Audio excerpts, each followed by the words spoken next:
welcome to the live stream. Thank you, Lollipuna. It's not the worst I've looked.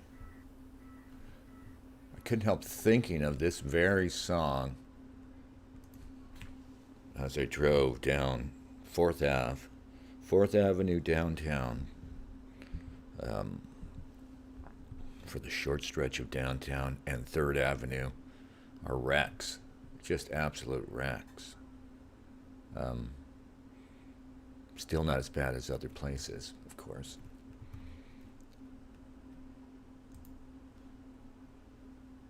Last night, okay, we've entered a new phase. I decided to take my picture off of my Twitter. Because I'm still getting away with walking around out there, and people know my face by now. You know, I don't belong out there, and somehow I'm left alone. But,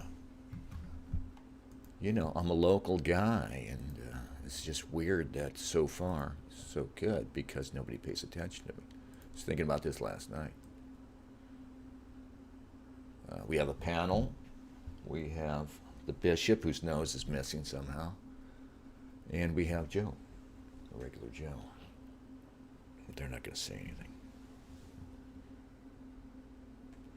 What do you ask yourself all the time? Corey, I think I just forgot what I was going to say.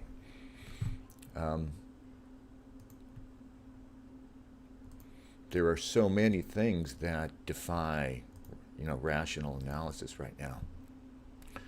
That defy rational explanation. I found myself holding my head last night. Was this last night? Stay out of the way, all this crazy shit. Oh, this is me talking to some homeless guy. Yeah. Listen to the homeless guy belch at the end. Listen to this. Stay out of the way, all this crazy shit. I asked him to stand out of the way.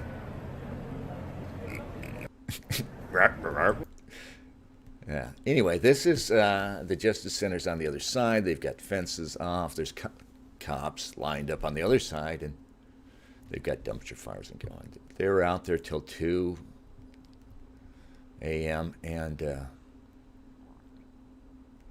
there was a huge rally down at Tom McCall Waterfront Park, beautiful on Willamette River. All the bridges are out there, you know.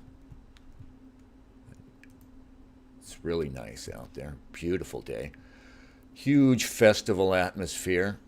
You know, it's like they're celebrating now. They've taken over and they're celebrating. Oh, I saw this character. There's always Mexican flags out there. I saw Filipinos for Black Power. And it struck me we don't have any Latin kings presence here yet, you know, because our newcomer minorities haven't been exposed to. Those of them who've lived up here in the Northwest haven't been exposed to this sacralized group. And I want to talk about how bizarre it's become. It's just fucking. I want to tell you, I've seen it. You know, I've seen the beast at, you know, its heart in its lair. You know, with the Beowulf, with, you know, by the fucking subterranean lake or whatever the fuck. Oh, anyway, yeah. So the Latinos, all these brown groups naturally rally around. They don't know. They haven't been exposed to, like in SoCal, Mexicans aren't brooking no nonsense about their black brothers, even though they might get in on the rioting and stuff for fun. But yeah, that's an unfortunate thing. But they were a massive crowd, and now I think the word's gone out, you know, to try and control the looting. And they're playing it fairly smart. Now they're consolidating, see. This was, yeah, again, a huge crowd. And look at, it's all these are normal Portland people now. And from around Portland, obviously. This is liberal or progressive, not just progressive, but, you know, just barely engaged, you know, reflexively liberal people turning up. But the point is, huge crowds, and these people, what they're doing now, I couldn't get any good audio of the speeches, but they're doing the same thing I've been telling you about as they go. Overwhelmingly.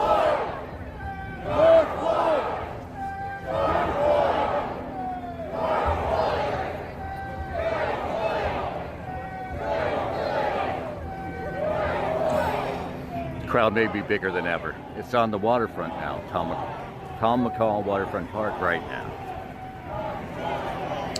I don't remember what time this was, but yeah, I couldn't get a good vantage of just how huge the crowd was.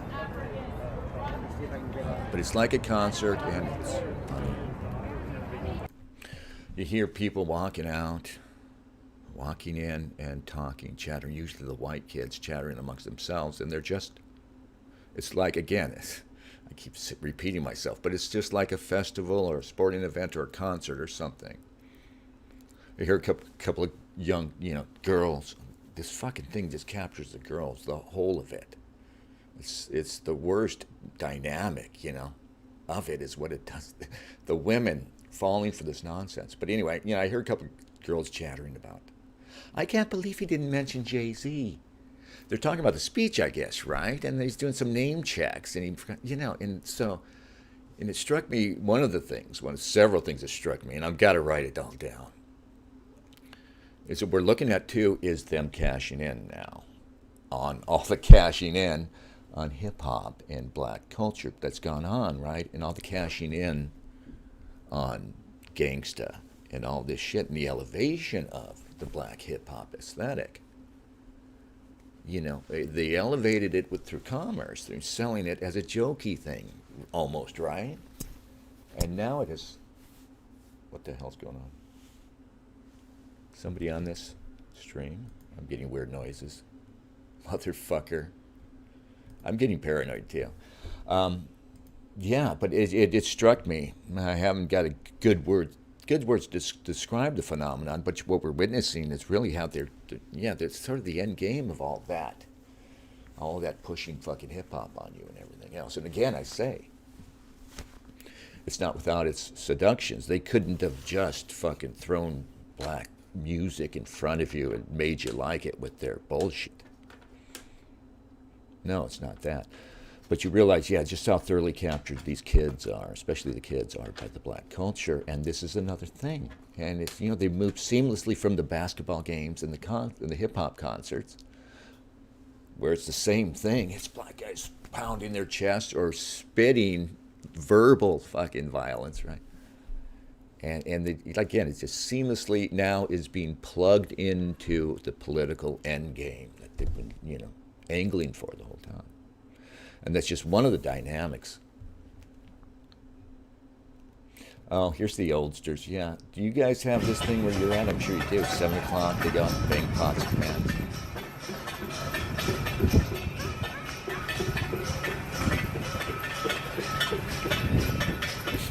So life does still go on outside of...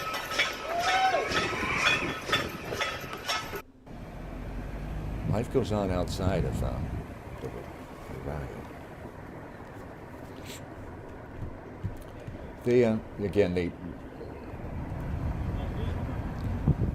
It changed for, I forget, what day are we in? Shit, what was yesterday? Wednesday?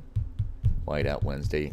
God, you see how they captured Whiteout Wednesday? It's so sinister, guys. It's so sinister. I found myself holding my head after witness going out there late last night, and when I saw the big crowd at Tom McCall, it was still light out about 8, 9, and it was again celebratory and peaceful. It wasn't as angry openly, but there was like an ominous undercurrent. Like when I was down there in this mass, I heard somewhere behind me, angry black man shouting at somebody about some shit, and there's more and more of the darker black and brown folks showing up. And it's just a matter of time before they turn on these white punks who are out there, and these dumb white earnest types who are out there. But then again, I got back out there around midnight, 1 o'clock, and they have the Justice Center. Again, it's our jail, remember. It's our courthouse and jail. They have it under continual siege.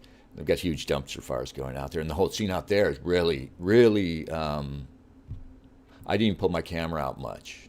You know what I mean? I just took a couple of discreet shots from street corner and and put it away because the whole vibe, there's all Antifa or the the blacks, the poor put upon blacks that started all this.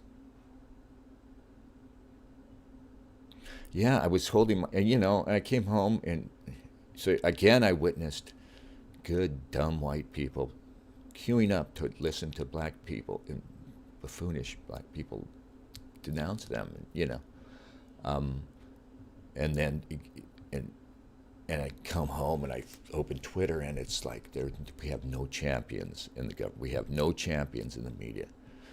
We have nobody standing up to say it's madness from the start. No, it's got nothing to do with this man. Even if it did have everything to do with this man, it would be ridiculous. You know what I mean? Nobody can stand up and even say, even if it was a case of, oh God, pattern of police brutality, yada, yada, yada, like it was the day before we saw that fucking videotape, which everybody pretends to be so shocked of. A country that fucking has dropped phosphorescent fucking explosives on children in the Mideast and watched that shit on TV, but not fucking blink the fucking eyelash over the reality they knew was behind those pictures of kids getting fucking burned up. Not even for our own fucking country, you know? Yeah, but the idea that, yeah, even if it was that, oh yeah, the rational response is to just go tear into fucking the cities. No, and nobody in the media even wants to break it down, and it's so predictably, um,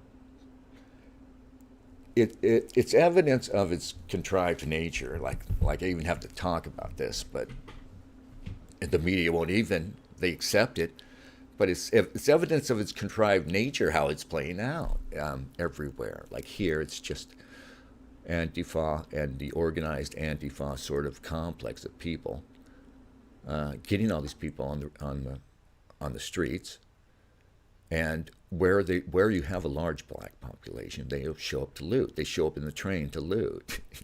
Ironically, and the people, behaving in the way that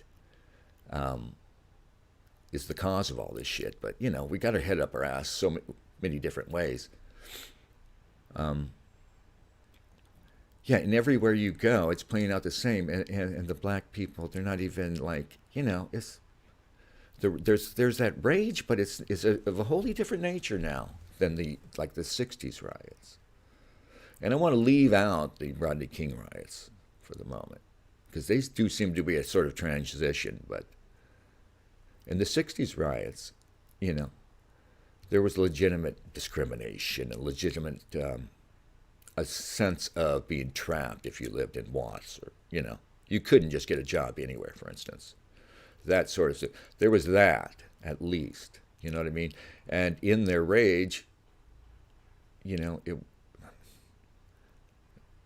what I'm trying to say is that now there's none of that. There's no sense of that at all. And black people won't articulate it, but white people won't see it. But it's the same rage, or a higher level of rage, but it's of an entirely different character. Now it's entirely about their wounded pride.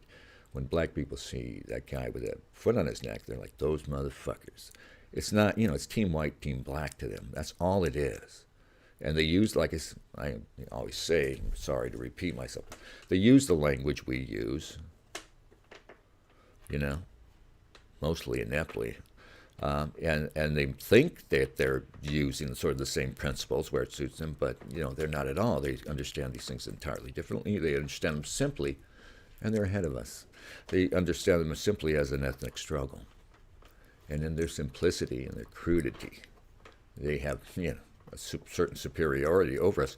And that, in fact, plays into their cultural power. They have these kids under a spell, and this is the most disturbing of several takeaways I've had from this. It's the spell they have cast over these people, mostly white. And the other minorities, who will wise up, though, because they don't have that soft marshmallow fucking ethnomasochism. Yeah, but it's complete, and the soundtrack of these things is, their music, and it's effective. and they lead everything, and despite, I don't know, I don't know what goes on in the heads of these people who endure it. You saw that video I had of the guy who pulled up in the truck, giving a speech. These people, they give speeches that are the black folks who are the leaders. They have to center them. Again, they're violent and they're dumb and they're the same narcissism. They're just comic examples of the cliche of black people being whatever your cliche of black behavior, and they have cast it, the spell they have cast over these whiteys who queue up before it. It's weird because I think what the white people are worshiping is the fact that yes, those black people are not like us, in thrall to this bullshit. They're not afraid. Yet it's expressed as, wow, these poor, it's this perverted Christian idea of black suffering. Anyway, my ideas on it are still muddled. All right.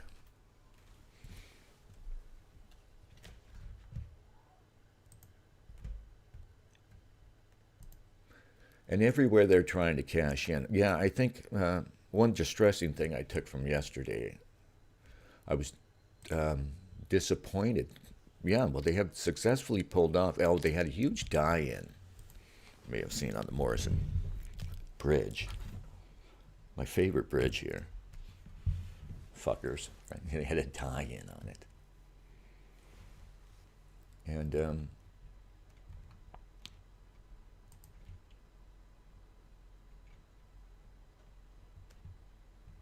they successfully put a shitload of people on this, and they're shifting now. You see they're trying to cash in and shift, and we're on one phase where one of the things is to grab up any example you can of police brutality. Again, it adds to the moment last night where I found myself with my head in my hands like this last night. Exhausted after coming home and reading fucking Twitter and seeing what the fucking supposedly normal people with the big salaries and suits are saying. And I was like, have you had that moment? Anyway, so they're moving in. I'm getting ads on the radio, or not? No, what was I listening to? BBC. It's gone global, of course. Color of Change has got some program going now where they're going to fast track. If you get video of police brutality and black people, you get it to Color of Change and they fast track it to the authorities. Fucking this thing is doing things like establishing firmer connections between Color of Change and these assholes and government, while Trump, supposed fascist, sits in office impotently tweeting. Barack Obama comes back. I can't even bear to go listen to his damn speech. And I can't bear to yet go and watch that fucking, whatchamacallit thing, the memorial. I'll watch it, though. I want to learn about George.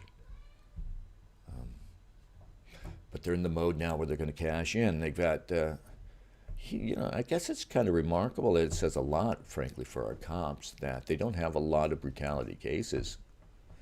Because what they've done is they put, like here in Portland, they put these cops in a ridiculous, an impossible position. They fill the streets, and even when they're not, they loot. We know the pattern, They'll loot and burn shit when they can. So the cops are out there. They're outnumbered. They can't stop it. But I've noticed, now the pattern is that how it plays out, and I don't know if the cops see it this way, but their presence manages so far to tamp down things so that people aren't just running riot. And perhaps we don't have that Docky quotient high enough still. But if they would but even when they're just out there just hanging out, like they are last night when I see them. Damn it, kids. Fuck out of here. Even when they're just hanging out like I saw them last night, If the cops retreat completely, then they run riot. You know, if they see no police presence, then you know they'll take advantage. So the cops are stuck in the position of playing this pathetic game of just keeping it somewhat. They're like holding it down, like like it's fucking helium balloon, and they're just managing to keep it from getting entirely away. I don't know if I'm not overestimating the amount of potential violence that's there. But Antifa will do it, and they're the initiators when they come through. And like I said, it's evidence of how contrived the whole thing is, that it plays out here perfectly. Antifa comes up and initiates the bullshit. The media plays its role by getting the good, peaceful people on the streets. And like I say, they're complicit. They're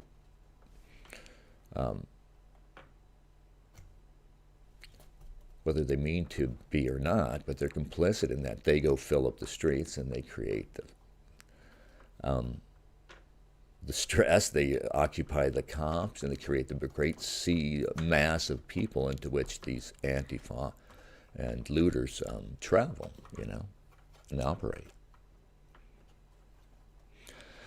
Thomas White asks, do you feel unsafe? I felt a little nervous last night walking up on the scene outside the Justice Center at 2 a.m. because it's apocalyptic looking out there. They got a huge dumpster burning. Where's Dennis? Still can't get anybody to follow me over here. Is this it? Yeah. This is where I feel a little nervous. Stand out of the way, all this crazy shit.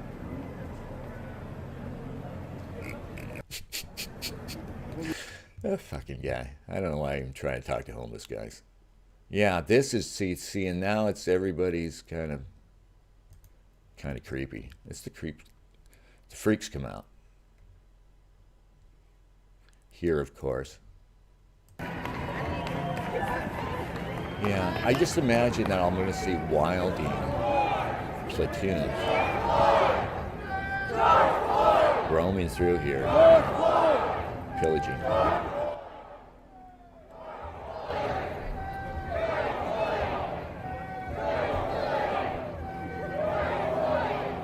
The crowd may be bigger than ever. It's on the waterfront now, Tom McCall Waterfront Park right now. Yeah, so it's a very, very distressing developments in Portland, and that they're here at least. They're very successfully now transitioning into a more restrained setup.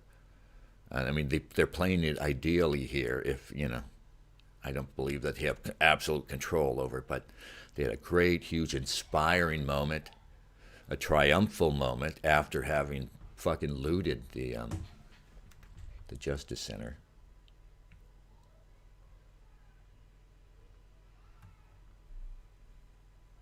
I'll show you that. I should have it. No, I guess not. A retweet. They burnt. They broke into the courthouse and burnt some shit, looted it. I guess they didn't get past the bottom floor, but it's pretty insane, third world shit. And they get away with it because the media, it was peaceful otherwise, and right up until they, overran the courthouse. But so they get away with it. Now they have their genuinely peaceful protest, and it's huge, and it's inspiring to them, and they got to feel like they're fucking winning. Their morale must be really high right now.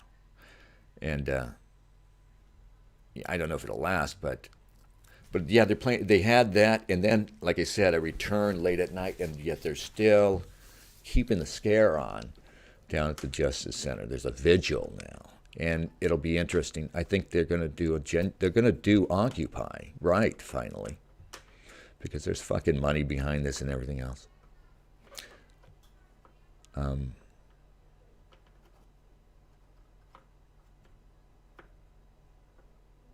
The hotels, at least, are getting a few fucking extra people showing up. But yeah, it's not like they're from way out of town here, though. The people, like when I got arrested with the 100 or so people, and I don't know if they've even arrested 100 people yet here, which is pretty remarkable. It was something like 20% were from out of town, most of them from nearby Seattle. Seattle's pretty crazy, as you see. Seattle's probably got a more developed, they got more money. And no more evidence of how contrived it is, I think you'll find. That Antifa probably has more funding in bigger cities.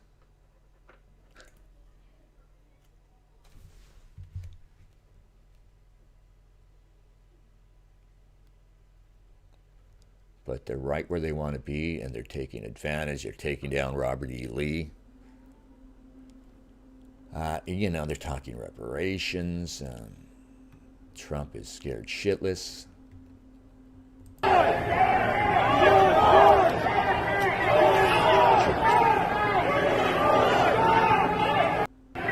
This was a night before last, probably. Night before, what was that, June 2nd? Yeah.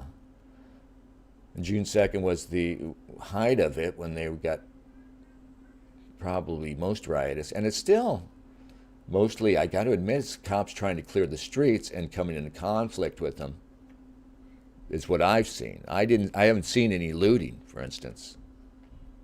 I missed the looting that broke out, I guess, on the first night or whatever.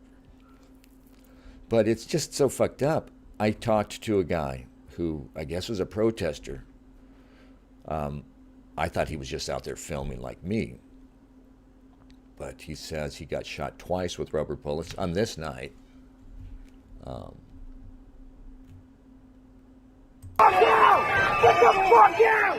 Fuck you! They chased the cops off the street. Fuck you! Get the fuck out! Hey! Again, the police are totally outnumbered, and all they do is move around in little platoons like this and respond to various intersections where it looks like it's going to break into a riot. And whenever they try to pull out, they get, right after this, they tear gassed us. So my friend says he's furious. He's furious. Fuck the cops, man. I was out there trying to... So this is right after that.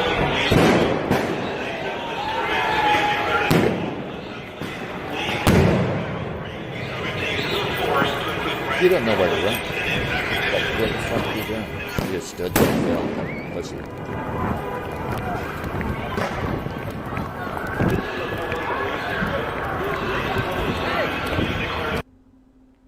Yeah. So now watch. Nationwide, they're going to chill. They're going to have the big... again, I had my moment in my head, hands moment last night. Because they're on the, New York Times and everybody else. The coverage is thoroughly ignoring the violence and hatred and utter stupidity of it all. The coverage is behaving as if, it's totally normal for a country to turn itself upside down over a case of police brutality. And I don't even think it necessarily is, of course. But yeah, that's how we do that. That's justice in progress, right? How dare we, if we're going to succumb to this shit, how dare we tell any other country out anything? Yeah, I mean, they're just dissecting this country up because there's no way we can survive the diminishment, this humiliation, as a humiliation. And the New York, again, my head in the hand moment, the New York Times last night running an article, and do they know? I don't even know if they're conspiratorial or fucking mad. But the New York Times runs an article saying, yes, this is unfortunate. They just imagine them as a wasp. I don't know why. They're very much not. But this is unfortunate because our image in the eyes of the world is suffering. You see, because of racism, not because we're idiots who imagine this thing called racism and set our worst people loose on our cities. No. you know. And I'm reading that, and I'm thinking, does the New York Times think maybe that's the point? It's kind of the point now. It's kind of the point to show the world who runs things here. And that big bad fascist Trump is hiding in the White House, under siege himself, had to send out the cops, and of course the media is just right there to play up. You know, all of a sudden the most important thing becomes that the cops tear gassed people outside the White House. And you'll see sane, relatively sane people who are against it saying, oh yeah, that's awful. And like I say, you can't, I'll never get this to fly with other people, but I say, I don't care if they start shooting with, I won't say that. But to engage the question of police brutality in this context is to be suckered, is to be lost, is to take the bait. It doesn't matter if the cops are engaged. And I said, like I was starting to say earlier, this shows how few cases of police brutality or misconduct they're finding out there shows you that the cops are very restrained. The nature of that restraint is an interesting question. They're just hands off, or are they well trained, or what?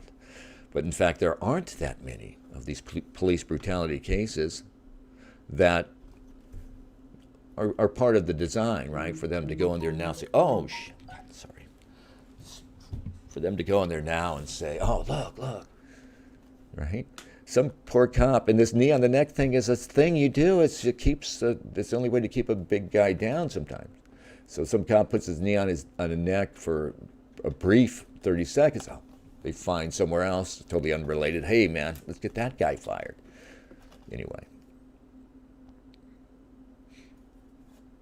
Does the New York Times realize that's the point, to make us look, to show the world that the historic American nation is the Obama nation's bitch? And they bring back Obama, and I have nightmaric fantasies, right? Just nightmaric fucking fantasies. Oh, hi, Quasi, sure. Obama returns. He can run now for president, and they want him back. And he picks Stacey Abrams, and it's just a frankly black administration. Their narrative is the New York Times 1619 Project. And they run the playbook. They run the sort of final dissection of whatever's left of this country. I really do think that people like Stacey Abrams and Obama and the people sort of above them and all this think they're going to preserve America still somehow. Their idea of America, this hollowed out America. They think they will genuinely preserve it.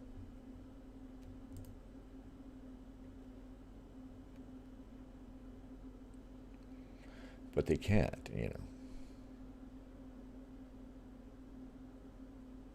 I don't know what comes next.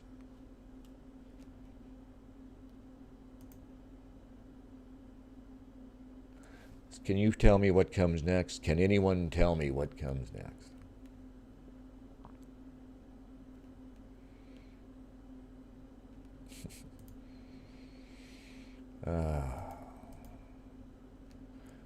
They took the White Life Matters hashtag away from us. Let's see. Have you guys been following this? Do you guys bother with Twitter? Yeah, it's this weird, creepy aspect to all of it. How dumb it is, right? Well,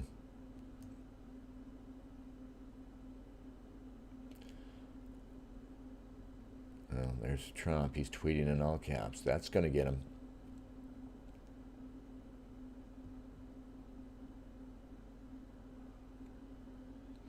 This is funny. Mark Dice says gay people get to violate social distancing too, just like our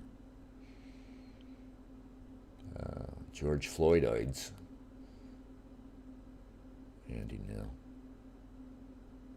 Andy No is suing Rose City Antifa. I haven't read the expose, but our boy, what's his name, Veritas.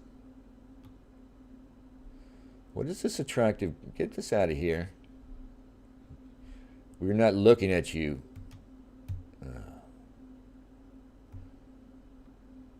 No.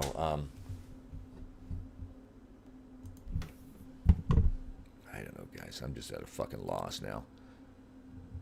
I haven't heard what Obama said. Yeah, and if Obama comes in now and he says, yeah, this is normal. George Floyd is an example of the racism and white supremacy, and you see all the corporations are on board. Everybody's lining. It's a shift, right? It's a watershed moment where they've said, hey, look, guys, look what we've done. And again, like I was saying the other day, it's Satan. Lucifer is in charge of this shit. And Lucifer has got, all of the, the regular corrupt people, what we call bug people. But we have to admit, they're us after all. They're as human as us. They're just the corrupted people, went over to Satan. And Lucifer's showing, look at the power I have. Look at the power I have. And Lucifer's leading you, right? He lights up a joint or something, right? Yeah, I know, guys. Look how fucking ridiculous it is. This ridiculous man. Yet another, troublesome, dumb Negro, right? Causing you in the moment of crisis, when you were already on the ropes, right? And I can just, on that absurd pretext, I can put in the streets millions. And I'll keep them there. On that absurd pretext, all your news media, all your elite will fall in line. Look at them. Like tall grass under the wind. They just fall. So, Trump and all you last, conservatives, or all you fence sitters out there who think you're going to talk us out of what we have in store, get on board now or get run the fuck over. That's the moment we're in. So corporations are coming on board and politicians are lining up. Yes, reparation, blah, blah, blah, blah, blah, blah. At the state, local level. Gil Garcetti, not Garcetti, is it? Yeah. Gil Garcetti Jr., I guess, is mayor of LA now, or governor of Cali. I don't even know. But anyway, he shifted, he paid the geld, the Dana geld, right? Shifted a bunch of money. Money's already being spent, and the culturally, okay, that monument thing, no more resistance to that. Are we going to stand up finally? I mean, politically, and take to the streets? There needs to be a counter-march. Can there be a counter-march? Could you do a White Lives Matter march? Just imagine trying it now. Is that what, is that the mad thing that I need to try right now? Does anybody out there know how to organize things? I don't have the balls. I don't think I have the balls. No, you would ask the city right now to organize the march, and they just say, "Fuck you! You show up, and you guys are going to jail right away." And there would be a sense to it, because they would know that it would just be like us getting, swallowed up like zombies, like as if by zombies. Yeah, and the children are there, the kids are captured, and they don't take it seriously, I was leaving earlier, walking down the street, downtown Portland in the afternoon. I'm walking around, a group, 3 girls, just regular kids they would be. These girls weren't even all they were still kind of young probably, and they weren't all tatted up and fucked up looking, excuse me. They were all kids chattering. And one of the girls says to one of the other girls, "This is like when we used to walk home from school."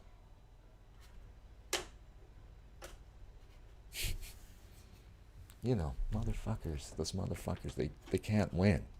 I don't know what to do, guys. Somebody tell me what to do. Tell me what to do, God. I know it's my fault. Let's say it's my fault. I'm a boomer. So how do I atone? What do I do? Seriously.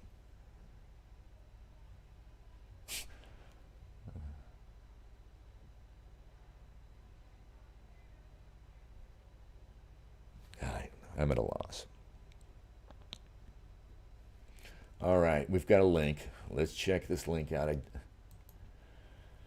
I don't think I want a lot of black pilling, but it's all so blunt. Oh my God. Yeah. You know, my kid grew up on this stuff. SpongeBob. I loved SpongeBob. What the Yeah, and it's right down to the kids. Yeah. Something's got to give, but this contradiction, right? And the black people, and again, like I said, it's a weird thing because why do white people revere black people? Not because there's that Christian element. Oh, they suffer at our hands, and that's huge. But there's something more to it. I'm telling you. Before a certain ethnic group took over the narrative in the United States and started preaching that, there was this other thing. Our fascination with blacks and their fucking folkways and their the sense that they're closer to nature, the funk, right? The sense that they're closer to a primal origin that we've lost. We sense that superiority. We used to rationally say, rational white men used to factor that in. They didn't worry about, oh, yeah, I got to be fair. Oh, no, I'm just feeling sexually inferior. Or, you know what I mean? Fuck that. We don't give a fuck. We segregate ourselves off from them for whatever superiority they might have, as much as for their obvious deficiencies. We're being taken over by these people who are utterly incapable. It's bizarre, guys, isn't it? Like I said, I was fucking, I broke down. I just broke down last night. What is it?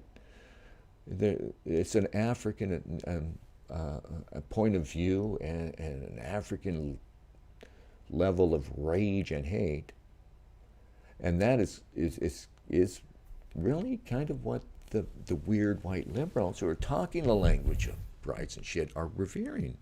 And the black people get up and they're so furious. But yeah, and in watching them, it makes me realize, so what did the white people get drinking in the anger and the rage and what they see is this sort of caveman shit going on? I don't know why. I got tired of it. It's not, a long time ago, I said, it's not cute anymore, black America. This is dull.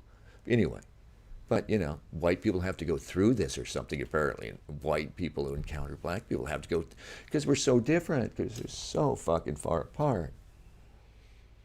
Anyway, that's what they want to drink up. The violence. They don't realize it. The very violence, anyway. And what enables it for them? Well, this perverted Christian aesthetic of them, black people being perpetually on the cross and dying for our sins. This perverted Christianity, right? It's like you don't absolve yourself. It's original sin that just is eternally recurring.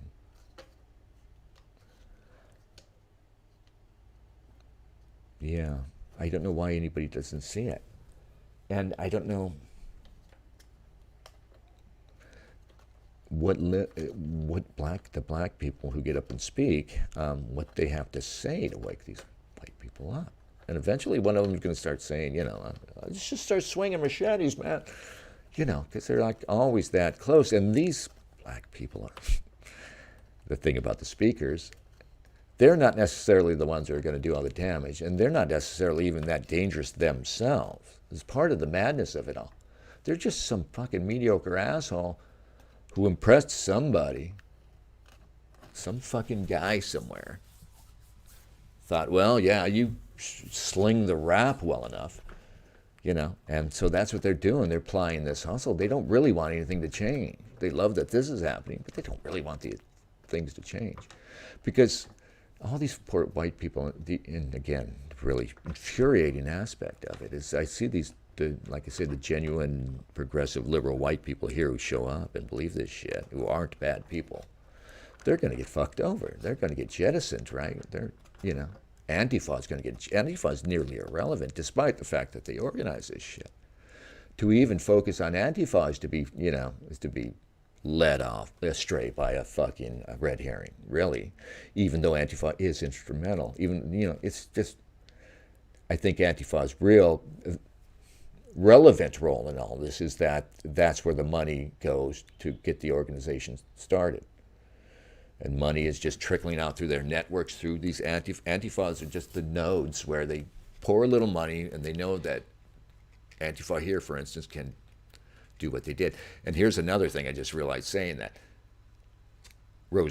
Portland's Antifa just proved themselves very well, right? They're going to get a shitload more money. There's a bunch more kosher bucks coming their way to do more. Of course, they can always overplay it. And like I say, they can't really turn it off as much as they can turn it on. Oh. Stephen James says, Duvid said this is God's punishment for America. Yeah, you know, God bless Duvid, but yeah. Okay, Duvid. Can't dislike Duvid, but yeah. I don't know if I've heard a lot of what he has to say. I mean, I know what he's about. It's also depressing. I'm gonna go. I got to eat something quickly. My stomach is growling. Can I play you a song or something and come right back? Thanks.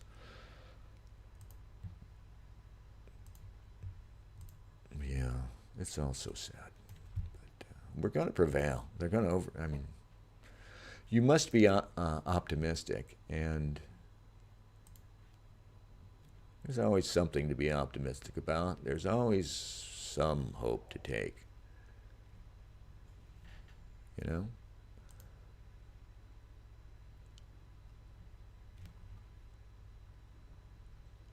Yeah. I'll be right back.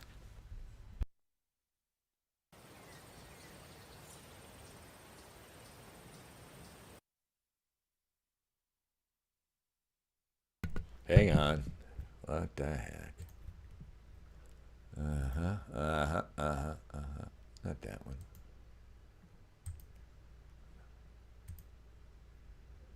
Be right back.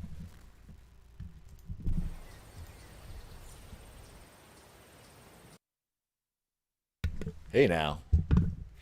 Sorry, guys.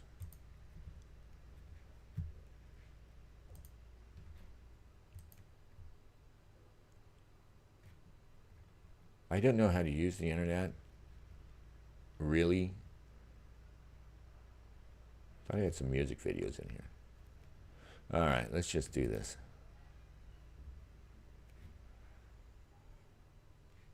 Nothing will play, huh? Maybe it's because I need to be signed into my other account.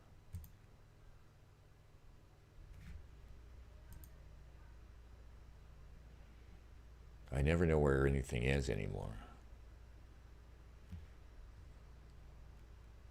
All right, let's just play this one.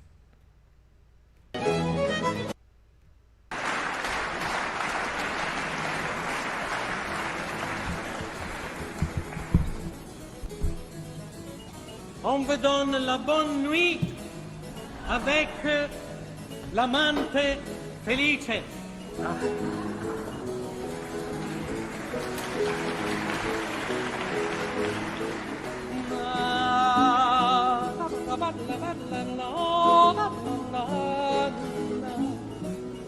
Bella mia, questo mio cuore, per voi vive, per voi muore, che voi siete per mia sorte, la mia vita e la mia morte, la mia vita e la mia morte, che voi siete per mia sorte, la mia vita e la mia morte, la mia vita e la mia morte. Col bel guardo mi guarite, col bel guardo mi ferite, quando dunque mi mirate morte e vita mi date, morte e vita mi date, quando dunque mi mirate morte e vita mi date, morte e vita mi date.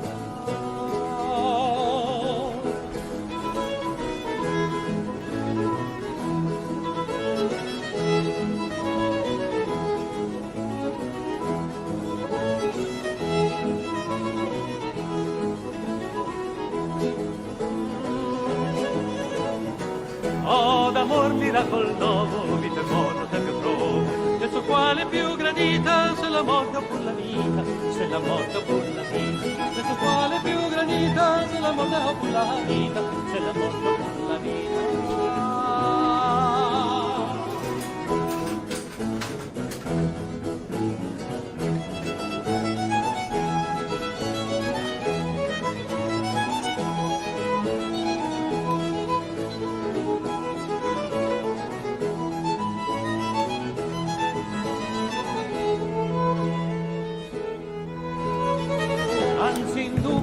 io vivo, se io son morto, se io son vivo, ma se quel che vuole il fato, vivo e morto voi m'ho dato, vivo e morto voi m'ho dato, ma se quel che vuole il fato, vivo e morto voi m'ho dato, vivo e morto voi m'ho dato. Ah, bella mia questo mio cuore, per voi vive, per voi muore, che voi siete bene addotte, la mia vita e la mia morte, la mia vita e la mia morte, che voi siete bene addotte, la mia vita e la mia morte, la mia vita e la mia morte.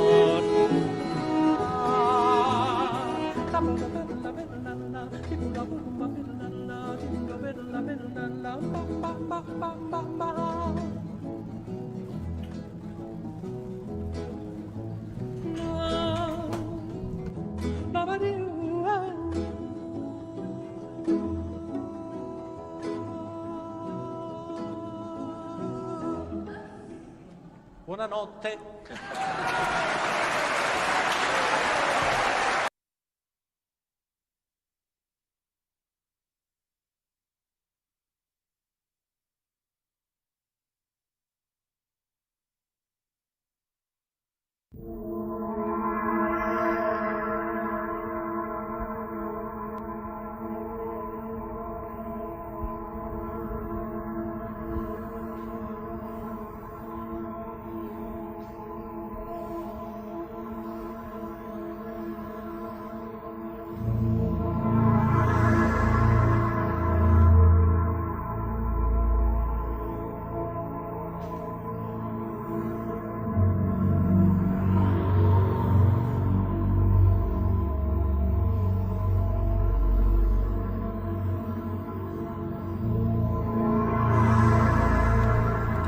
All right, man. Wow, trippy.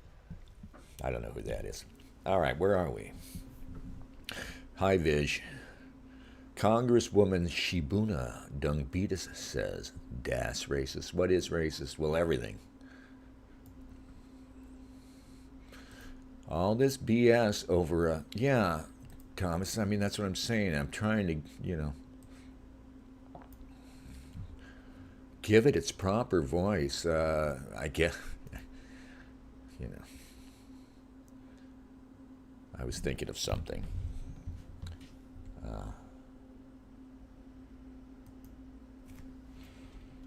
I know you hate Woody Allen. And this is funny, but Woody Allen married his daughter. And I don't care that he married his daughter. I know, I'm a weirdo, but what was that movie? Woody Allen.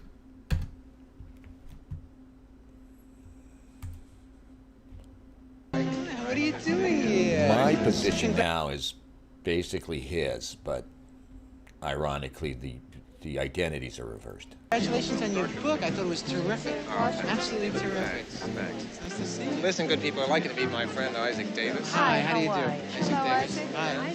Hello. Hi, what are you doing here? Well, Wrong I'm effing here. clip. Of course I'm God here. damn it. Sorry. It's right there, right? I heard you quit your job. Yeah, real self-destructive impulse. I want to write a book, so I... Has anybody read that Nazis are going to march in New Jersey, I read this in the newspaper. We should go down there, get some guys together, get some bricks and baseball bats and really explain things to them. There is this devastating satirical piece on that on the op-ed page of the Times. It is devastating. Well, a satirical piece in the Times is one thing, but bricks and baseball bats really gets right to the point. Oh, but really biting satire is always better than physical force. Think No, about it. physical force is always better. No, but really juicy memes are always better than... With Nazis, then because it's hard to satirize a guy with shiny boots and Actually, it's easy to satirize that guy, Woody Allen. Dumbass. Yeah. But I was saying, yeah, I'm a sucker. I think we need eloquence, and we need to somehow explain this thing. We're seen before us. Utterly inexplicable thing where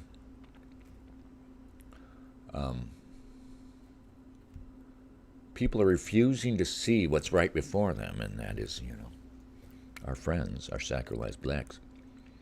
They're refusing to see it, and they're projecting out there this image of them as this poor, suffering people. And it gets more comic, more, it would be funny, right? It's so absurd that they present these people as paragons of virtue, of, kindness, and of, our moral betters, for instance. Because frankly, we've looked into the soul of Black America. That's what we've done this past half century, and we've come away horrified. But we haven't. We should. That's the thing I'm seeing. And I broke down last night thinking, am I that fucking disengaged from the world? No, I'm not that disengaged from the world that I'm wrong and all those assholes on the street are right? Isn't it astounding? And I know there's all these people at home that feel like I do, but I don't know how many of you there are. They're putting their people on the street and demonstrating their power thereby.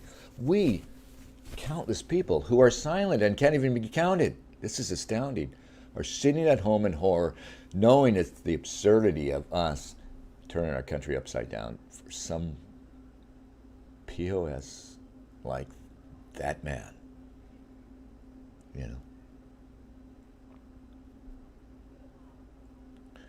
Yeah, so we have to understand how this all works. Two things are related. What you said about, like, the more obvious it becomes, the more they flee from the reality of it.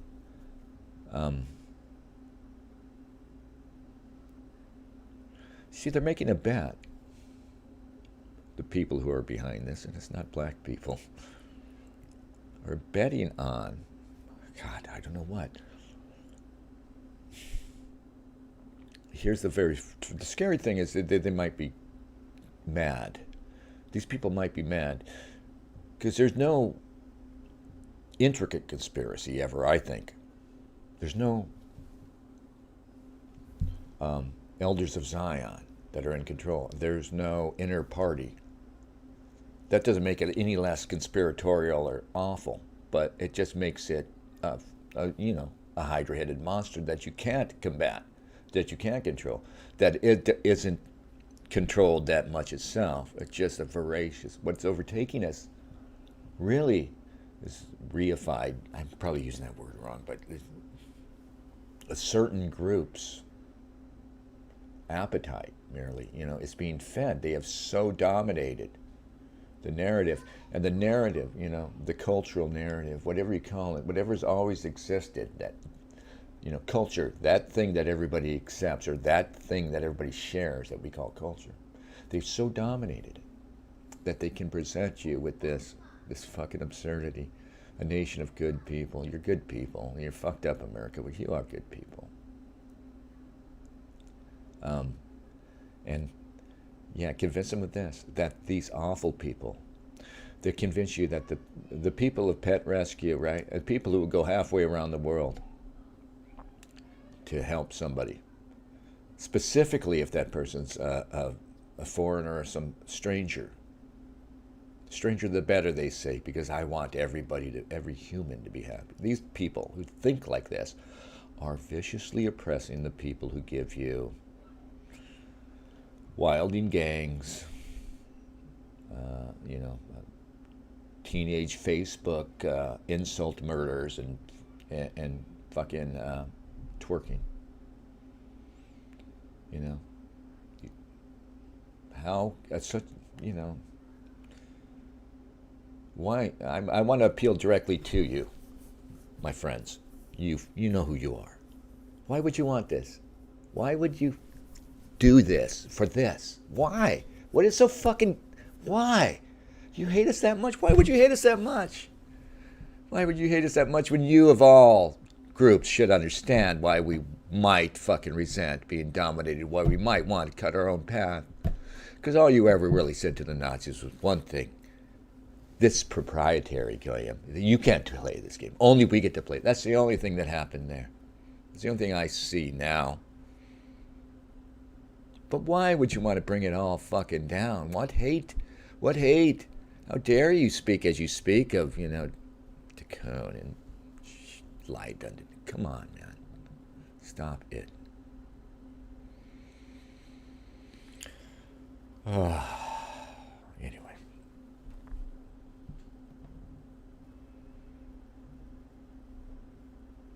Visionary says, I think it is funny that when these movies were first in the theaters, millions of college-age moviegoers were completely oblivious to the Jewish ill will. Yeah, I was. I'm guilty of it. I didn't know what I was watching. Again, I'm talking about this being still an awful factor. So we have is like a chemical reaction going on, right? And when they're taking advantage of this narrative, they're burning through they're burning through the ignorance that's out there. The ignorance, is the sort of raw material that they get to burn up for energy. But when people, the more exposure they get to these sacralized blacks, the less and less, they become ash and they become Latin kings or whoever. I don't know what white people are going to have. We just become ash. And I, as just a regular white working class guy, never exposed to Jewish people. I barely knew what it was about. Catholic Church didn't help me out in that regard, Catechism didn't really help you out in that regard. And I was blissfully taking in all their shit, taking in their way of viewing things to disastrous results. It's my own fault. I don't blame them. I enjoyed myself, I guess. But yeah, and that's happened without your knowledge. And imagine, Visionary, there are people who will never see it. They will never see that they've been looking at, images, distorted images, on a wall. They were training us the whole time, right? Oh, black people are cool and this and that, all that bullshit. That faded away soon enough. But we still never saw the more intricate ways. Maybe just incidental ways that they get inside our head and affect the way we think. But a lot of it is, damn, those kids better not be fucking talking out there. A lot of it is just, like I said, incidental. Their, Freudianism is well suited for, it's the way they think. It's, for us it's poppycock, bullshit. And it's not science. It's not science for anyone. But for them it's more like, a worldview. There's all this subterranean shit, and we just need to be less uptight. For us, that's just disastrous. And we're still operating on Freudian assumptions that sexual repression, of all things, is a problem or the problem, That's just one example. Boasian anthropology residue is still there, just everywhere throughout. The thinking is bullshit. Well, I wouldn't include Boasian anthropology in that. I mean, Boaz is just a straight-up fraud, really. Nobody could believe that nonsense. Yet we do, except us. You make it a moral fucking signal for white people, and they'll fucking fall for it. I'm not giving up on you, Whitey. I'm not giving up on you. Who's in here? GSP says the power structure of the U.S. is just flexing now. Can make you a moderator soon. Protect yourself and get out of Portland. Yeah, I'm eventually going to, just because I need to.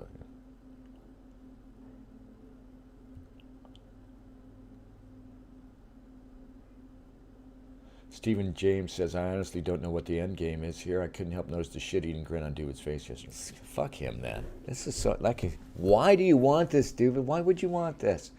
Do you really think it's just going to go on as normal? We're going to be fine, you bastards. How dare you? Oh, yeah. Don't you? Why would you not? Why would someone like that not see why we would be angry, right? I mean, we had this country. We're just like you. We didn't ask to be born, but we were born into a culture and history and a race of people. Why would we want to be just dissolved? Because you have a beef with us when you got your own fucking country. You got everything in the world. You've never been better off. Do you want to note that, my friend? My hand-wringing fucking friend? That you've never been better off. And it's largely because of us, because you've thrived in our West. You've never been richer, you've never been safer, yes, fuck you. You've never had more power. Obviously, you run things. You run things, and what's happening? We're getting fucking the final boot stamp on her. This absurd thing that, yeah, everything stops now in the midst of COVID, of all things. Right? Everything stops now, and we just fucking wring your neck because you elected Trump. Because you elected Trump, that minor, right? That fucking minor little paltry strike back on our part, right? But we were getting bullied, man. We were getting we were getting dish-ragged by the bully, and Trump was like a slap. Didn't do anything, but it was got him awfully mad and embarrassed. So now anyway. Enough with the fucking analogies, metaphors, and shit. Vaihu says the lack of white loyalty is insane. Yeah, the lack of self-regard. Yeah, why would white people? You're the best people. Don't you see you're the best people? You're attractive, you're intelligent, you're highly creative, you're peaceful and tolerant, you're quirky people, you're inquisitive, you're exploring, you're ambitious. We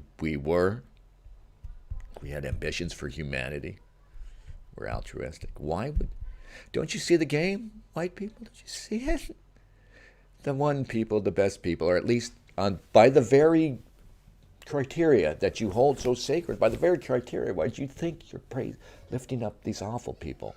By that if you were actually applying that criteria, it would be us you would be sacralizing as the best people. Don't you realize that?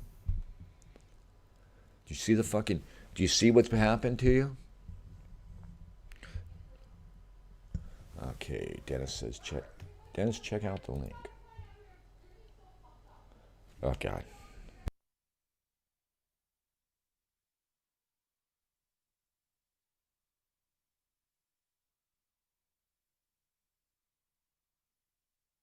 Of course, I knew it.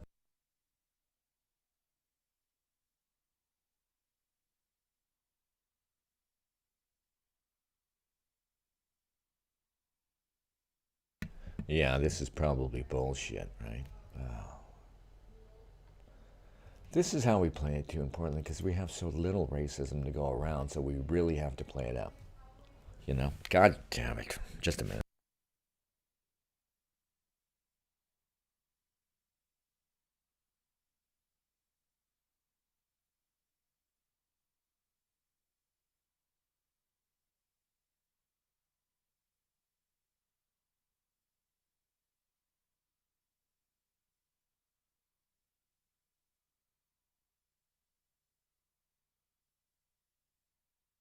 Somebody's shouting outside. I'm sorry, hang on.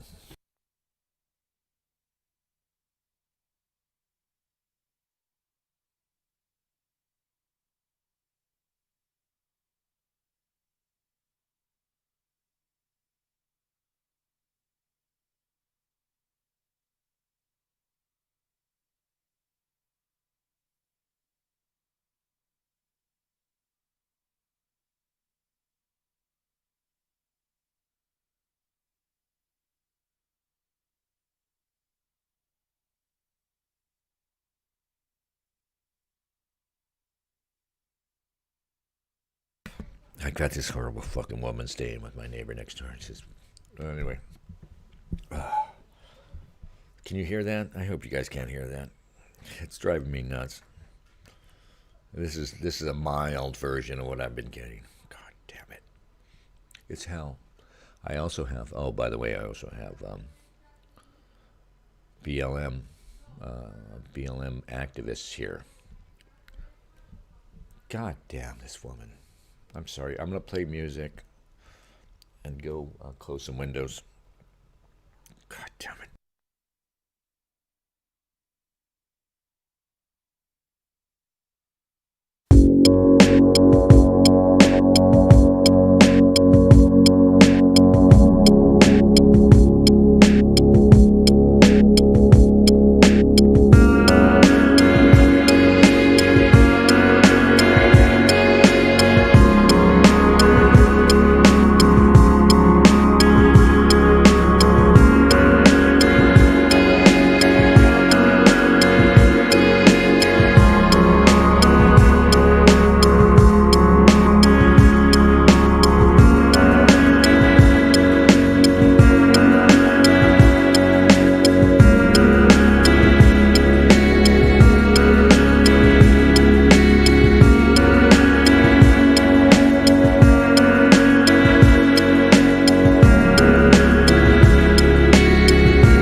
battenti, suona chitarra mia, suona chitarra mia, suona battenti, suona chitarra mia, suona battenti.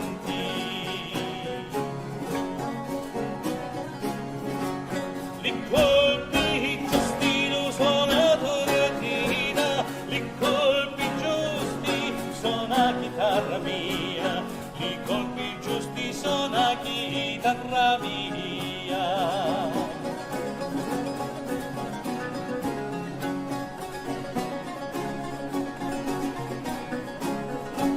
Ruspiti dallo sonno, non chiudo dormire, ruspiti dallo sonno, non chiudo dormire, ca non ci dormi qua, ca non ci dormi quando, ca non ci dormi quando c'avi mamari, ca non ci dormi quando c'avi mamari.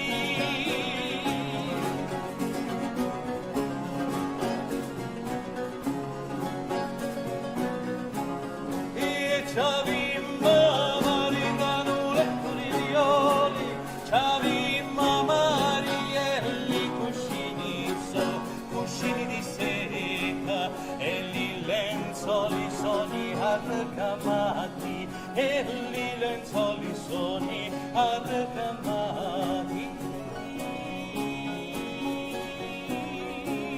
E arcamati e li lenzuoli soni arcamati, sono belli gli occhi tuoi e gli occhi tuoi belli sugli fronni d'arborelli e gli occhi tuoi vivaci sugli fronni di Parma.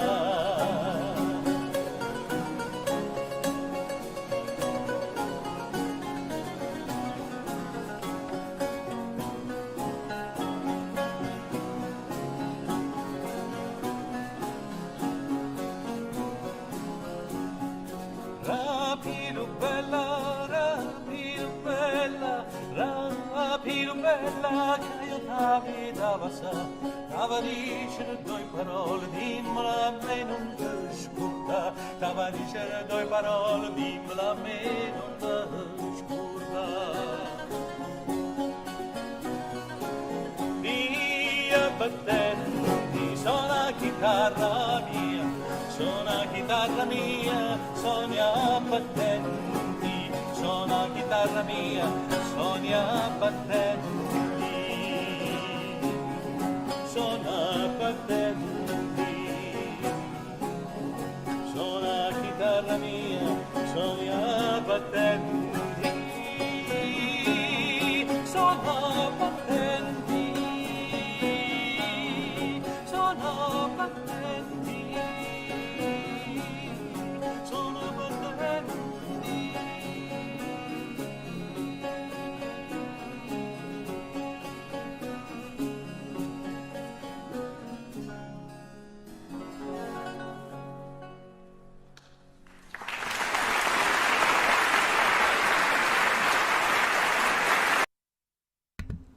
Thank you, Marco. Bravo. Yeah, somebody sent an AP article. That's the way it is here. We don't have a lot of actual racism, so they'd have to spread it around. That's interesting. I think that we should inform you and other places in that way. We demonstrate that in the coming order. I think it's not really about racism. It's about that quote unquote racism, about this idea of racism, and if you don't have any genuine, not that I think there's such a thing as genuine racism, but just to get along to the point, if you're like Oregon and you've been pretty cool actually to black people, they have to play up whatever they can find. That law, there was an anti-slave law. Couldn't bring black people into the state during slave times, and so that's held over our head as, oh, well, God, yeah, of course, even though it's never really meant anything, And then one black immigrant, there's always one, gets beat up by skinheads in Old Portland, and yeah, that's really all it is. And so they just, if you got a little bit of racism in it, they have to intensify it and spread it around, and you're almost in a worse situation. I mean, I'm willing to bet it's still better off most places in the South where black people and white people had a sort of understanding before all this shit hit, where black people are more conservative and white people still have to be genuinely more conservative and are ethnically more still Scots Irish or whatever. That might help them out in what's to come. Oswald Spengler says Italy just had a big demonstration by COVID deniers, no mask or social distance. Yeah, I haven't been thinking about it myself. I've been masking. I realized at this thing, like yesterday, I think I wasn't wearing a mask when I went down among the crowd. Yeah, I'm not even thinking about COVID, but you know, you can't. It's like an artichoke, man. Layers of fucking awfulness, the layers of sin of what they're doing. You know, people at the New York Times and the people who are doing this. I mean, it's all so openly. You can't even call it a conspiracy in that it's just being done out in the open. But what it is, okay, guys, we've all agreed to make this ridiculous fucking guy, this big ugly fucking guy, you know, the thing that we're going to turn, you know, the world around on, and. And adding to that, adding to that is the utter irresponsibility of it, right? If COVID is what they think it is, I guess this either reveals how bullshit the COVID narrative really was in the media, or the complete irresponsibility of them that they ditch it. And I think I don't know which it is because I still don't know really the full extent of COVID. You know, history may. If we survive all this, history may tell us what it was really about, ultimately. What mix of conspiracy and actual. Anyway. But the utter irresponsibility of them to spring this now, right? In the midst of this. And of course, that's by design. And it reveals that this is all by design. The very madness of it reveals that it's by design. Why on earth would we? We're dealing with this thing. We got this fucking huge thing, this overwhelming thing. It's the biggest thing. It's a world historic thing. And this is why they're so evil to people behind this. And there's lots of them, apparently. I mean, everybody who works in the media, apparently. We're in the midst of this world historic struggle against a virus. Forget that it's probably bullshit, but that's what they're saying. And then, wham, yeah. Now is when we stop everything on the basis of this big dumb bastard getting killed in an arrest. Yeah. No sane nation does that. And God, it's just so awful. I don't know. We should have Trump, and we don't. We elected this buffoon, and we knew he was a buffoon. I still don't regret it. They gave us no choice, and here this figure presented himself. And he may have been corrupted, one of them from the start anyway, but who cares? Let's go for it. And it's not us and it's not him. It's not Trump's incompetence or corruption or whatever the fuck, anything about Trump that is causing any of this. The only thing Trump is failing at is he's failing to withstand this astounding assault that aimed to ruin one man. Think about it. Nobody, even, world historic figures in the past didn't have to deal with this kind of media shit, They had a safe buffer. Nobody has experienced what this man's experienced. So I guess, of course he's failing. But the real sin, the real problem thing is, the real scary thing is that there's, when he got elected, I thought, okay, we'll develop maybe a little nationalist party faction in the Republicans. I know I was naive. But the fact that that can't form, it reveals to us that this country is gone shit. I know I'm late to admit it. And we still have to fight within the political structures of the United States. I'm still willing to live by his laws despite all this. But it's over. It was good. It was fun, but then we made the Negroes the focus of our everything. It's always a mistake. Somebody tell the Chinese. Yeah. I don't know why you guys wanted it. You who engineered this shit. Yeah.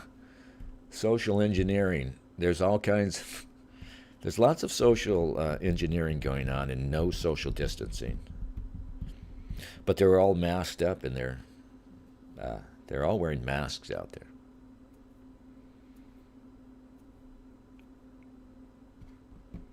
So it's probably not, like I'm not even thinking about COVID. I'm just going out there. I don't think it's a problem anymore, I'm just thinking it's not. It's probably at low level now because of the summer months and everything too, but somehow I don't care. I should care. I have hypertension. And this has all been pretty fucking stressful, frankly. No, it's great though. I lost a little weight. I don't eat, I'd like to sleep again. But, yeah.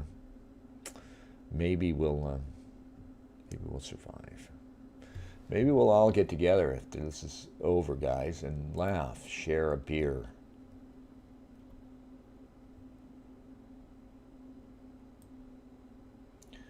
Oswald Spengler says William Luther Pierce was an associate professor of physics at Oregon State. I didn't know that.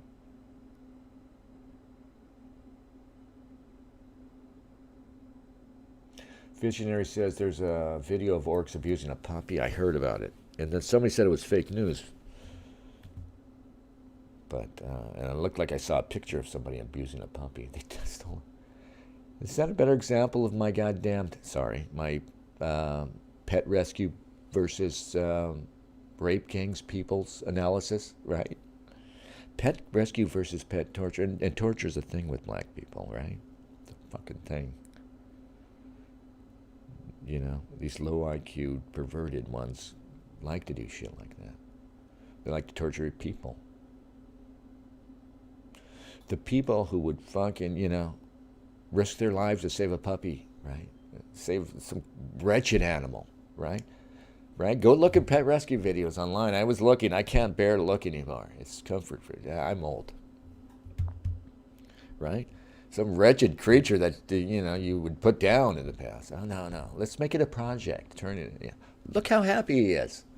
The people who are, who get off on that. And forget, well, maybe it's awful. Maybe it's stupid. Maybe it's, obviously it's killing us. But still, the idea that those people are violently repressing those furious people over there who just can't seem to fucking keep their hands to themselves. What is wrong with you, America? What is wrong with you? Fuck, all of you. Right? And the only place here, in hushed tones here, we talk about it. And wait, if we're heard, right? If a murmur from us is heard up there, down comes the fucking roof. But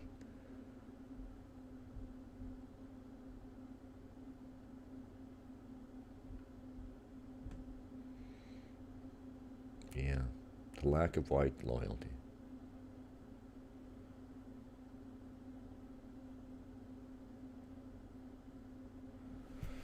They come to worship. There's nothing for them to worship. There's no communal worship. And this is scary. So here it is. This is your religion. Wow, it's never been more clear when you see them queuing up. It's all about penance and stuff. I mean, I was watching this one Asian guy, and someone opened a speech with, "I am a brown trans person of color in a white narrative." This is what they do. There's this Asian guy there who's trying to hold the crowd. He can't, because they're for the blacks. And like that guy was like opening act, like early in the day, right? He's got the few people that are showing up he's talking to. It's weird. It's like a show, but there's no joy in it, obviously. I abandoned that one because I was afraid that the Asian guy was about to start telling the white people to stand up or do some fucking kneeling shit or something. All right, I'm getting the fuck out before that happens, so I don't have to refuse or fucking do it. Just to try, Should I do it and film it? They were like, you can't film, man.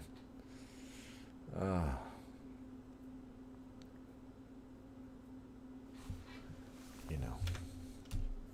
And the element of absurdity, of comic absurdity, that's added to it all. You have people here who, they hunt us in the streets. Let's be honest, right? They just hunt us in the streets for fun. They rape, rob, pillage. They're doing it now.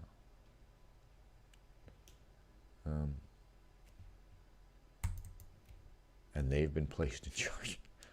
They are our religion.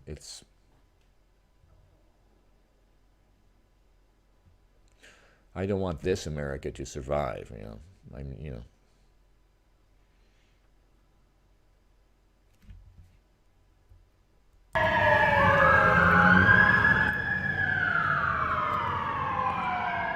During all this, you can't hear. I think it's a girl shrieking. Fucking. It's always the white kid shrieking. You fucking racist. You fucking racist.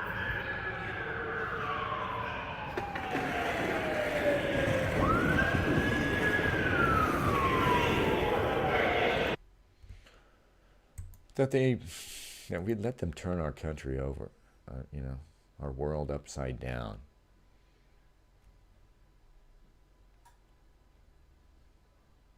Over this. I don't know. Trying to process. And then they had this, it's all this humiliating aspect.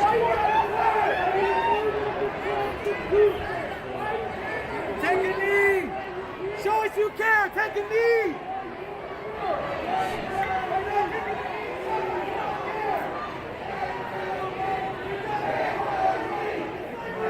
It's embarrassing for white Gentiles. Because, they go out there, they fill the streets, and the cops have to, you got to be a child not to think that the police have to do something when the streets are filled with these. You have to be a child to think that the police can somehow deal with these fucking crowds that are out there without making mistakes and the whole thing being a fucking mess. You have to be a child to believe that the whole George narrative is fucking real, for instance. So those people are saying, take a knee. I mean, they're thoroughly possessed and they're convinced morally. This is my problem with moral reasoning, Christian fucking notion. Really, it's our evolutionary history, though. They're just overwhelmed with this moral conviction, right? And they're this obvious absurdity, right? That those cops behind chain link just standing there. Right? Oh, would you please take a knee? Would you finally stop beating us and killing us? It's embarrassing. I want to tell you, it's embarrassing that you allowed this to do this. I talked to a guy. I know him.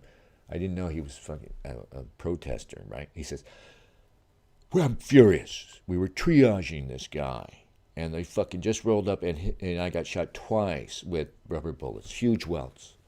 And then they chased us off and said they were going to beat me up. I'm fucking done with the cops. Well, he was already on the street. I guess he was done with the cops already, but fuck it. I hate him. I hate him now. And this guy's genuinely, here he is, completely, I'm seeing it, completely manipulated, right? He turned out, I know this guy a little bit, I can see what he's about. He believes. And he got swept into it, and he thought, I'm going to go out and protest, and he's like a medic or whatever, right? And they get guys out there to play medic. And he's out there involved, and he was helping somebody got hurt because the ad broke down, and the cops probably did get fucking carried away. And then the cops shoot him, right? Now he fucking genuinely hates the cop, and he genuinely says, like, I bought riot gear. He says, I bought fucking riot gear. So he's going to go back out, he says he's going back harder. This is a normie getting his conversion, but he still doesn't understand anything, that he's just being played, completely, right? He's just utterly unaware of what's happening. There are people up here looking down on him, right? He's just like, it's just a little fucking rook, you know.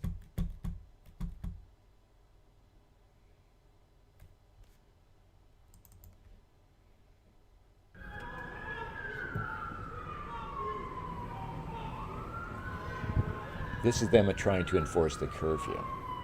So they tried a curfew, and it's a joke. So they just withdrew it because it was just, you know, a humiliation, the fact that they couldn't enforce it anyway. And this is like the first day when they tried to enforce it. And this is well away from wherever the so-called rioting was going on. It's just like you have these little fucking flare-ups here and there, which is really weird, you know, especially in a place like Portland, which should be pretty chill, right? And this was early on. This shit was happening, right? You're driving along and, oh, look over there, there's a little mini ride going on. Guess we'll never learn how to use a camera properly. I would get out of here if I were you. I would get out of here. They're doing tear gas and everything. Thanks, hon. You Okay, too, they're doing sweetheart. bombs too. I would Thank get you, out. sweetheart. You too. It's really sweet. Mongoloid girl was out there.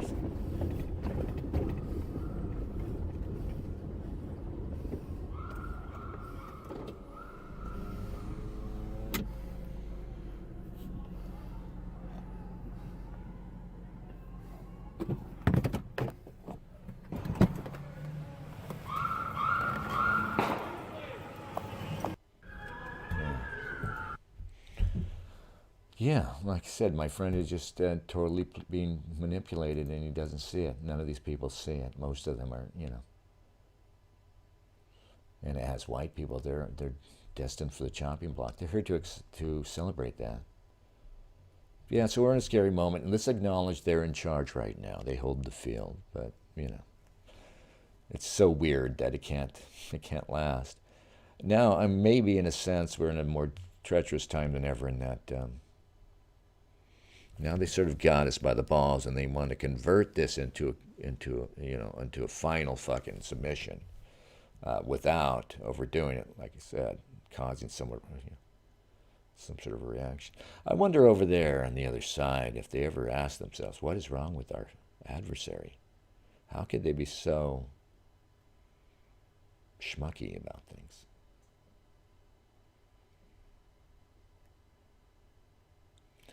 Oswald Spengler says, sorry. I don't know why I'm reading comments. I wanted to say something.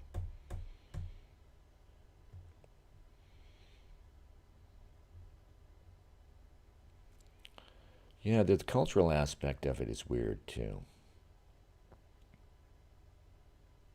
Like I said, what you're witnessing is the sort of end game of all that, all the black success in the arts, you know, converging with this effort to deliberately displace us, right?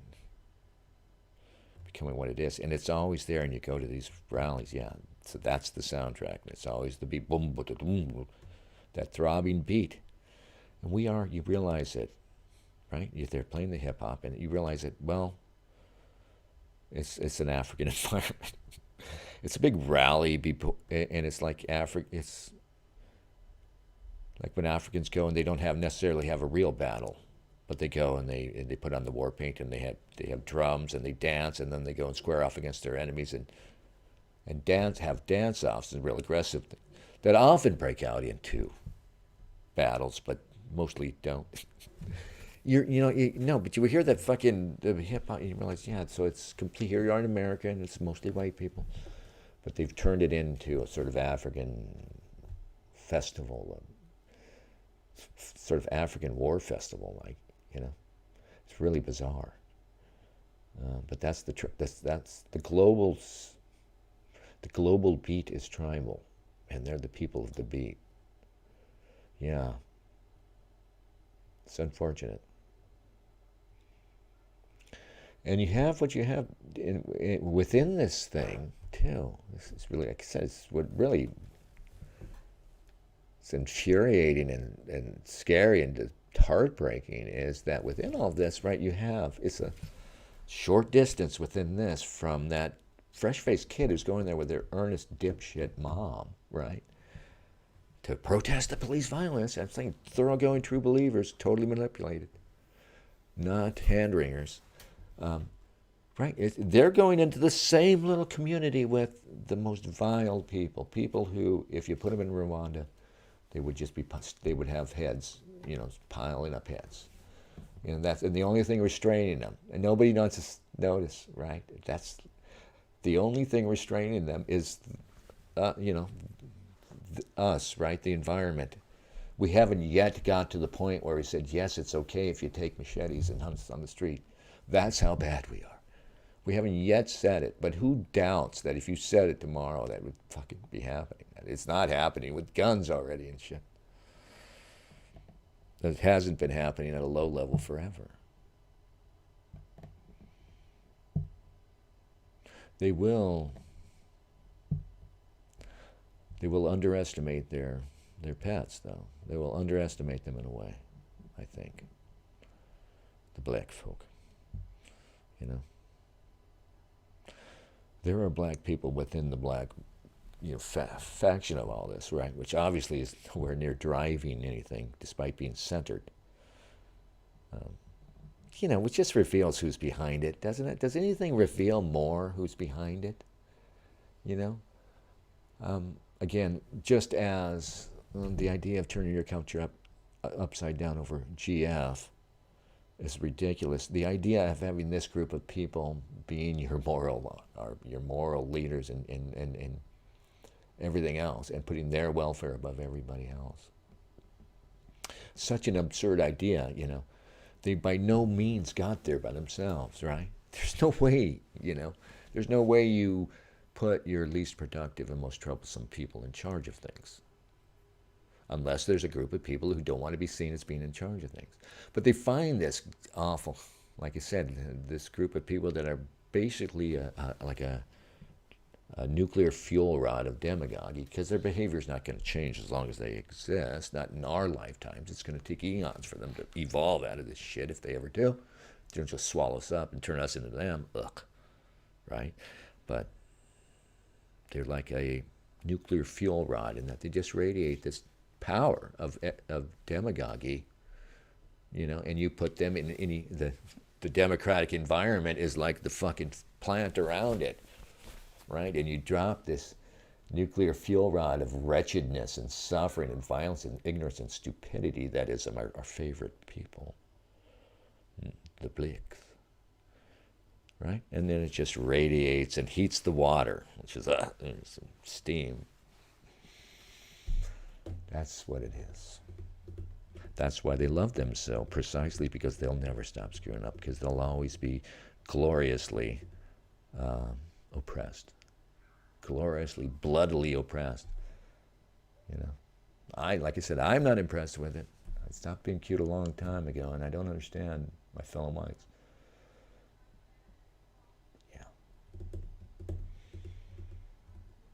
Mike F. says, Scott Adams said the other day that black conservatives are the only people in America who are allowed to speak the truth. It's true. I mean, Jesse Lee Peterson's the only one I can think of offhand who I have any respect for. You know, he's the only guy who will just get up there and say what I just told you. But he won't call out. He won't go to the heart of the matter, certainly. Visionary says, E.M. Jones tells us that George Floyd got neck-kneed because the police are trained by the Israelis who neck-knee the Palestinians. See, fuck that guy. I'm sorry, fuck him. I know he's done great work. I know he's a nice guy. I can see that. But fuck him, you know. We don't have time for that fucking asshole. Why humor that Why humor that eccentric anymore? Yeah, that's it. See, what I'm saying is you don't even talk about it, EMJ. The fucking knee on the neck. The knee on the neck is their knee on our neck. To even fucking address it. And then to go far afield, oh, let me tie it into my other shit.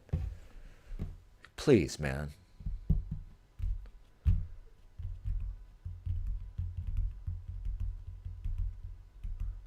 Larry Elder, I used to listen to him on the radio.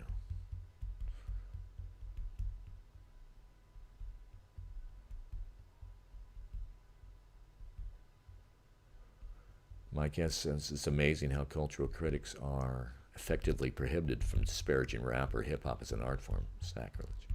Yeah, and you can't criticize them. You can't criticize Beyonce. Weird. And these are the the lights of this new religion. These fucking pantheon. God, it's just. I know who's behind it, and I know all that, but I remain fascinated by the fact that, these people who allow it to happen. And I don't know that we got a lot of understanding, of how it works. It's so beyond, I don't know. I mean, this should not be, This world should not be, and I keep turning from, what I'm seeing on the streets to what I'm seeing on the media. And then the madness, the violence of it in other places where it's not that bad here. I realize here it's fucking nuts, and it's, we're not getting hit as hard because we don't have any, Anyway, I'm just sitting there and think, it should not be. You are presented with things in life that, should not be as if pigs were flying, I know that we've been making our way toward this, but nobody thought we would get here without something giving before we got here, right? Surely, no?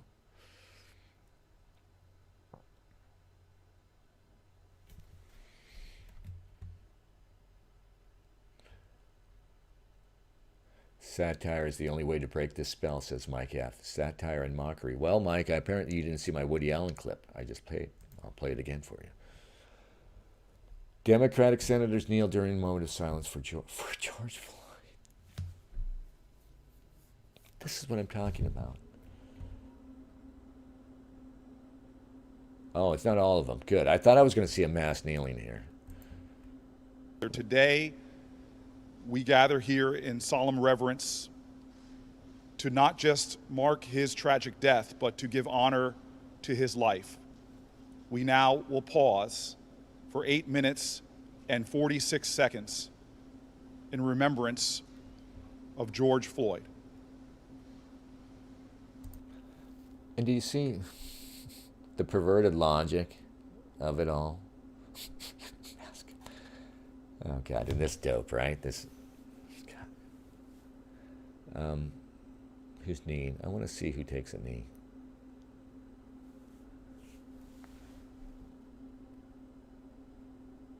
I don't see any kneelers. Yeah. There's one. Whitey's. Michael Bennett, Bennett. Yeah. Sherrod Brown, Martin Heinrich, Tim Kaine, Chris Van Hollen, all knelt as the caucus offered the moment of silence.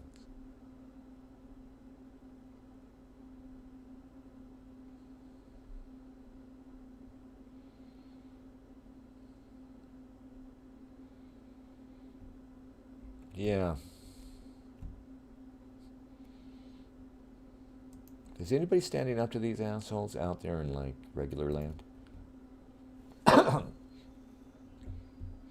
No, that's the logic, though, that I say, that's the same logic that puts black women as the most important people in the Democratic Party. We're following the same logic. The same logic says that, yeah, the death of a ridiculous, wretched man, I'm not saying he deserved to die, you know what I'm saying. I think you understand what I mean.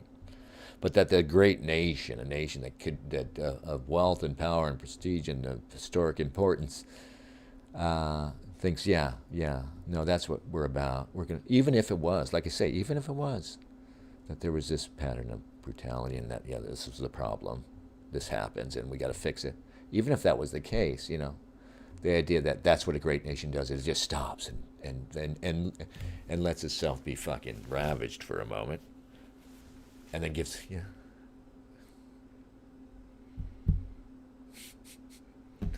I don't know what to say, guys. Somebody tell me what's happening. Somebody. Thomas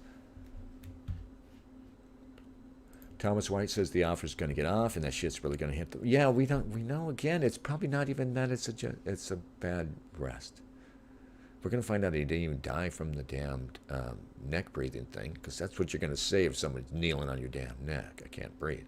But they pulled him up, and then he had a heart attack because he's probably using drugs. The initial guy didn't charge anything, but he's looking at all kinds of shit. Like the fact that he resisted, that he wasn't a strength, probably the constricted air thing, but the fact that he had fucking heart problems and he couldn't survive all the fucking jostling from his, resisting from caused by his own resisting arrest. That's what normal countries do. They say, okay, sorry, man, you're dead. Too bad, but we're not that. Mike F. says, can totally understand Cultural Revolution or Bolshevik Revolution now. Can see it.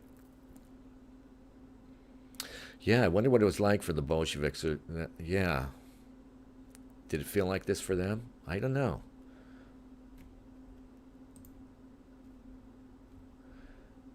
It's just, like I said, the perverse logic of it all is that we would end up, really, we're not even, I guess we're not to the end yet, right? We have to find, I guess to seal the deal, we're going to have to find the most wretched, irredeemable person to throw ourselves to flagellate ourselves over. There's just,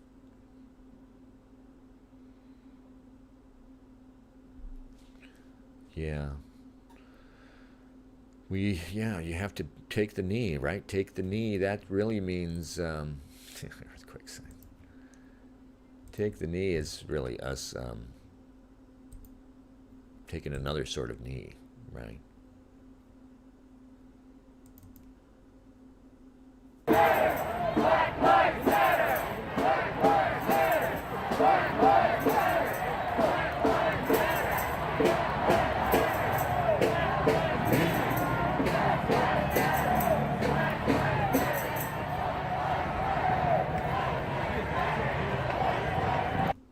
Yeah.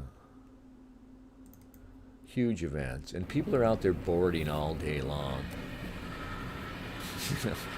This is like 2 a.m. and they're out there boarding up. Still.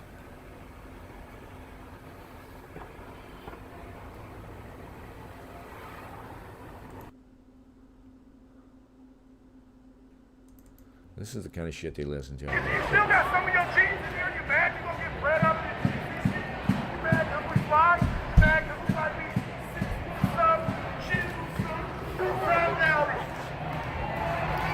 He's saying some shit about you mad about us being sexually, fuckers, man. And that's an element of it. They're playing every fucking humiliation card. Just beating these fucking people down.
You always got to deface them.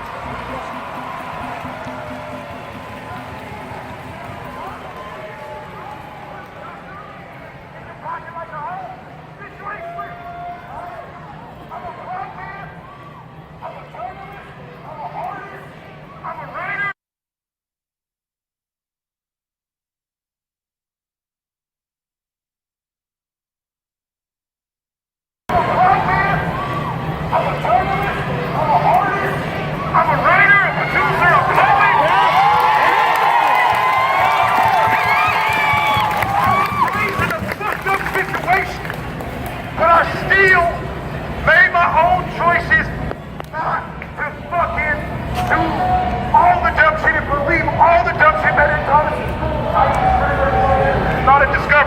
shit. All this shit. That's why I'm a big trouble. Put me in the fucking retarded class because I said, Mr. Columbus ain't discovered shit. So I got it wrong. I don't know if you could hear that though, but he's complaining about getting put into the retarded class when he was a kid. This guy was in special ed because he's a dipshit. Here he is addressing these kids, many of them educated, many of them of above average intelligence, and they're cheering that. I don't know if you've seen the albino. Did you meet my albino friend?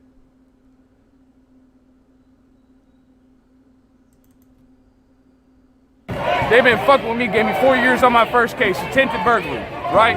Watch white motherfuckers, I'm albino, right? Got a fucking blonde afro. They've been fucking with me, gave me 4 years on my first case, attempted burglary, right? Watch white motherfuckers, I'm albino, right? Got a fucking blonde afro and all the shit. They've been fucking with me, gave me 4 years on my first case, attempted burglary, right? Watch white motherfuckers, I'm albino, right? Got a fucking blonde afro. They've been fucking with me.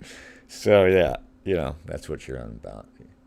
It's funny because he completely falls apart. I wanted him to just go rant. I wanted to give you guys 5 minutes of this, but he doesn't have anything else because he didn't really get fucked over by the man.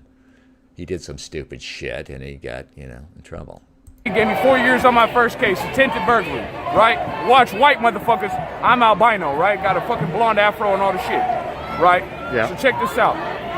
Man, these people, they playing games. And it's over. It's over. We're doing this for a reason, why we're here. Okay. That's why we're here. Shoot me too. Come on. Come on. Come on.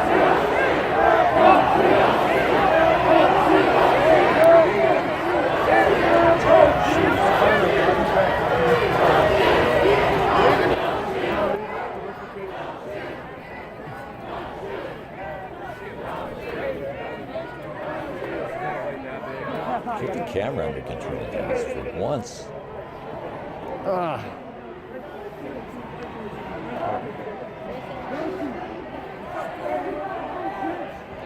Okay, I guess that's bad. Yeah, albino shit in the house.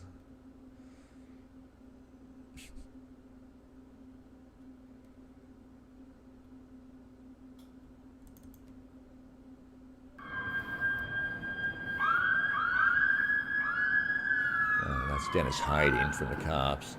They're trying to clear the streets.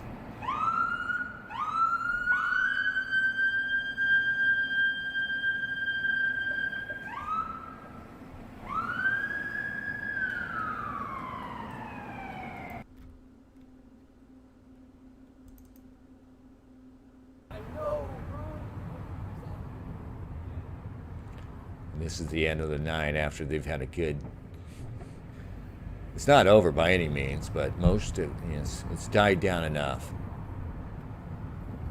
You can see guys going home, enthusing over all this shit, Oh, those bastards.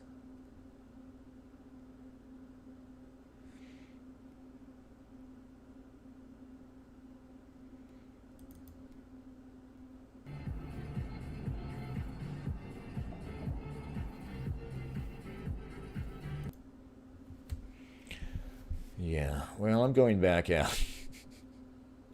It's 5 o'clock already, shit. Yeah, I have to go.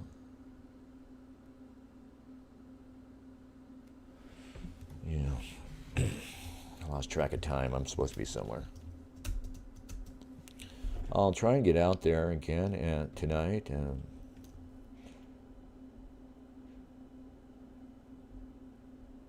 Yeah, I'm a little exhausted with all of it, but...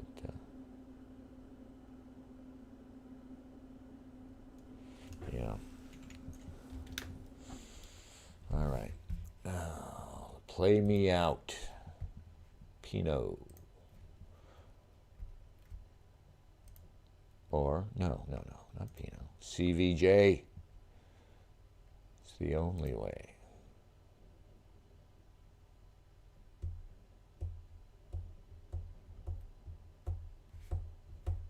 Sorry, guys. Just a moment. Anyway, I'll get a proper report on all of this before it's over. I'll keep an eye on everything that's going on here. And I'll try to understand it enough to provide you with an account of it that will help you understand it and what's going on where you are. Maybe. Let's put this dying horse in the barn.